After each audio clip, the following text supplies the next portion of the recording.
Question number 155 मिन stack. तो सबसे पहले समझते हैं कि मिन स्टैक बेसिकली होता क्या है। तो हमें एक मिन स्टैक डिज़ाइन करना है, एक स्टैक डिज़ाइन करना है बेसिकली, जिसमें push, pop, top, retrieve, minimum element हम लोग रिट्रीव कर सके, है ना। मिन स्टैक जो क्लास है, इस क्लास में इन्होंने बोला है कि जब भी हम रिट्रीव मिनिमम एलिमेंट करें तो वो बिग O 1 में आना चाहिए, और ये बाकी सारी चीज़ें जो है ये भी सब बिग O 1 में होना चाहिए। इसमें क्या बोला है कि मिन स्टैक इनिशियलाइज करना है, ठीक है, पुश करना है, पॉप करना है, टॉप निकालना है, ठीक है। देखो, तो पहले समझते हैं कि मिन स्टैक होता क्या है। मिन स्टैक मतलब एक स्टैक, जब भी उसमें से हम कोई एलिमेंट निकाले तो हमेशा मिनिमम निकले, ठीक है। तो मान लो कि ये हमारे पास एक नॉर्मल स्टैक है ना, इसको बोल रहा हूँ नॉर्मल स्टैक। तो हमें एक स्टैक और लेना पड़ेगा जिसको हम हेल्पिंग स्टैक, या यहाँ पे हम बोल रहे हैं उसको मिन स्टैक, MS बोल रहा हूँ मैं यहाँ पे, ठीक है। This one is normal stack and this one is minimum stack, मिन स्टैक। अब मान लो हमारे पास एक लिस्ट है ना, मान लो 5 -2 -4 6, ठीक है। ये अब हमको मान लो कि इसको पहले स्टैक में डालेंगे हम। तो मान लो 5 डालना है तो हम 5 सीधा स्टैक में डाल देंगे, नॉर्मल स्टैक में डाल देंगे। अब हमें मान लो कि मिनिमम स्टैक में कुछ भी नहीं है, अब कुछ भी नहीं है तो 5 अपन दोनों जगह डालेंगे, यहाँ भी डालेंगे और यहाँ भी डालेंगे। तो यहाँ भी 5 हो जाएगा और यहाँ पर भी 5 हो जाएगा, ठीक है। सेकंड एलिमेंट है हमारे पास -2। तो -2 हम देखो, यहाँ तो जब भी हम अपेंड कर रहे हैं तो अपेंड में तो हमेशा नॉर्मल स्टैक में तो जाएगा ही जाएगा, और मिनिमम स्टैक में तभी जाएगा जब ये एलिमेंट इस वाले से कम हो, मतलब मिनिमम स्टैक में जो एलिमेंट हो उससे अगर कम होगा तो मिन स्टैक में डालना है। तो ये 2 होगा, तो 2 चेक किया, यहाँ पे 2 जो है 5 से कम है तो यहाँ पे हम डाल देंगे -2। 4 आएगा तो -4 यहाँ जाएगा ही जाएगा। अब यहाँ चेक करेंगे, ये -4 जो है -2 से कम है तो यहाँ पे -4 भी आएगा, ठीक है।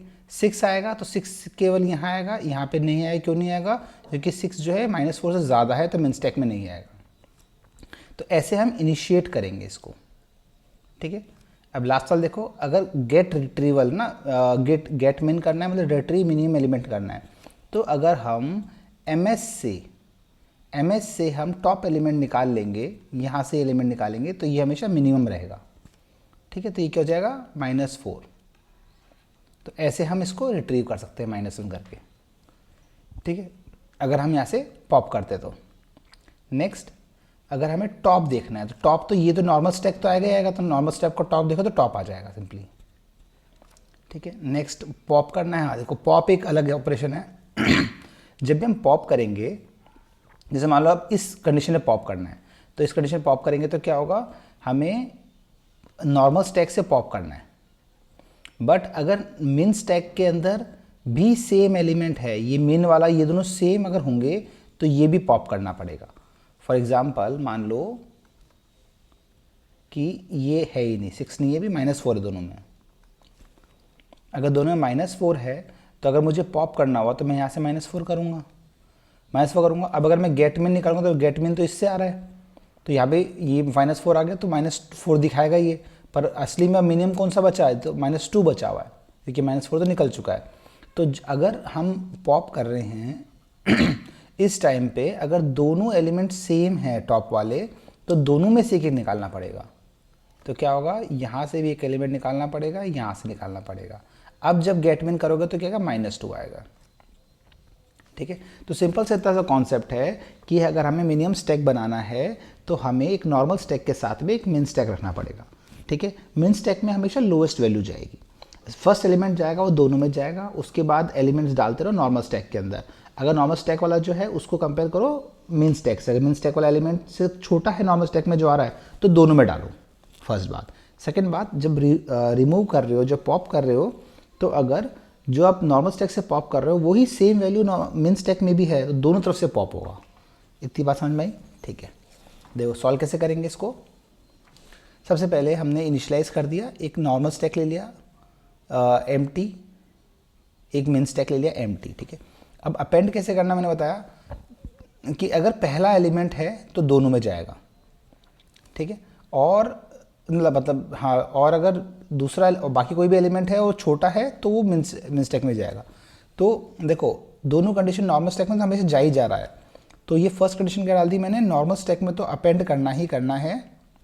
मिन स्टैक में कब करेंगे, जब M S not M S हो, मतलब कि इसकी लेंथ 0 हो, नॉट एम एस हो, नॉट मिनिमम स्टैक 0 होगा, तब अपेंड करना ही करना है और कंडीशन लगा रखी है। या फिर जो वैल्यू जो है एम एस की मतलब यहाँ पे जो लोएस्ट वैल्यू जो रहेगी, इससे छोटी वैल्यू अगर आपके पास है तो भी इसमें अपेंड करना है। तो ये ऐसे करके हम एन एस और एम एस दोनों को पॉपुलेट कर देंगे, है ना, दोनों के अपेंड करते रहेंगे और ये हमारा स्टैक रेडी हो जाएगा। तो हमने इनिशियलाइज कर दिया स्टैक को। क्लियर। और देखो नेक्स्ट, अगर हम पॉप की बात करते हैं, है ना, अब अगर पॉप की बात करेंगे हम अगर, ठीक है, तो पॉप मैंने क्या कहा था कि जब भी पॉप करना है तो एन एस वाले में से तो पॉप करना ही करना है, नॉर्मल स्टैक में करना है। मिन स्टैक में कब करना है, जब दोनों की वैल्यू सेम होगी, जब दोनों -2 -4 तो दोनों को निकालना पड़ेगा। तो हम चेक कर लेंगे कि अगर एन एस की जो वैल्यू है टॉप पर, टॉप मतलब -1 करोगे तो लास्ट एलिमेंट रीड करता है वो ना, तो अगर ये दोनों वैल्यू सेम हैं तब तो दोनों में से निकाल दो, या अगर दोनों में से सेम नहीं है तो सिर्फ एक में से निकाल दो, नॉर्मल स्टैक में से। क्लियर। नेक्स्ट देखो, नेक्स्ट क्या है, आपको टॉप एलिमेंट चाहिए तो हमेशा जो नॉर्मल स्टैक में से टॉप निकालोगे तो नॉर्मल स्टैक का टॉप आएगा। और अगर गेट मिन करना है, आपको मिनिमम चाहिए, तो जो मिनिमम स्टैक में जब भी जिस भी पॉइंट पे एलिमेंट चेक करोगे टॉप वाला एलिमेंट, तो वो हमेशा क्या रहेगा, मिनिमम नंबर आएगा। ठीक है, थैंक यू।